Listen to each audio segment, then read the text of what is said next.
Hi hello வணக்கம் உறவுகளே, எல்லாரும் எப்படி இருக்கீங்க? நல்லா இருக்கீங்களா? நான் ரொம்ப நாளாக ஆசைப்பட்ட விஷயம் தாங்க இந்த மதுரை ஃபேமஸ் ஜிகர்தண்டா சாப்பிட்ணும் அப்படின்னு சொல்லிட்டு. சரி, அடிக்கிற வெயிலுக்கு நல்லா ஜில்லுன்னு வாங்கிட்டு வாங்க அப்படின்னு நான் அவர்கிட்ட கேட்டிருந்தேன். ஆனால் அவர் வாங்கிட்டு வந்ததும் நைட்டு தாங்க வாங்கிட்டு வந்தார். சரி பரவாயில்ல, நைட்டாக இருந்தால் என்ன பகலாக இருந்தால் என்ன அப்படின்னு சொல்லிட்டு நான் ஓப்பன் பண்ணி சாப்பிட்றலாம் அப்படின்னு சொல்லிட்டு பாருங்கள், டைமை பாருங்கள், நைட்டு 11 மணி ஆயிடுச்சு. சரி பரவாயில்ல, என்ன எப்படி எப்போ சாப்பிட்டாலும் ஜிகர்தண்டா தானே அப்படின்னு சொல்லிட்டு நான், யோகஸ்ரீ, மோனேஷும் 3 பேர் இப்போ சாப்பிட்லாமா நாளைக்கு சாப்பிட்லாமான்னு சொல்லிட்டு பேசிக்கிட்டே இருந்தோம்.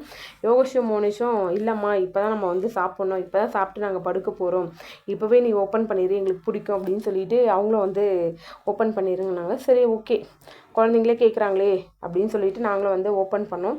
ஜிகர்தண்டா பாருங்கள் அவ்வளோ சூப்பராக இருந்துச்சு. யார் யாரெல்லாம் இந்த மாதிரி நைட் டைமில் ஜிகர்தண்டா சாப்பிட்ருக்கீங்க, அதே மாதிரி யார் யாருக்கெல்லாம் ஜிகர்தண்டா பிடிக்கும் அப்படிங்கிறத எனக்கு கமெண்ட்டில் சொல்லுங்கள். ஸோ இப்போ ஓப்பன் பண்ணியாச்சு. என்ன ஒன்று பார்த்தீங்கன்னா, ஐஸ்கிரீம் தாங்க மெல்ட் ஆயிடுச்சு.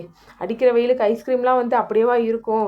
ஸோ அப்படின்ற மாதிரி ஐஸ்கிரீம் ஃபுல்லாக மெல்ட் ஆயிடுச்சு. பரவாயில்ல, நம்ம ஜிகர்தண்டா இருக்குல்ல, அதை வச்சு நம்ம மேனேஜ் பண்ணி குடிச்சிக்கலாம் அப்படின்னு சொல்லிட்டு நான், மோனேஷ், யோகேஷ் எல்லாருமே நைட்டு பிரித்து உட்காந்து சாப்பிட்டோம். மோனேஷ் கிட்ட கேட்டேன் எப்படிரா இருக்குன்னு கேட்டால், அம்மா சூப்பராக இருக்குமா, இன்னொன்று தரையாம்மா அப்படின்ற மாதிரி அவன் சொன்னான் ஃப்ரெண்ட்ஸ். அவ்வளோதான் ஃப்ரெண்ட்ஸ், இதோட இந்த வீடியோ முடியுது. டாடா பாய்.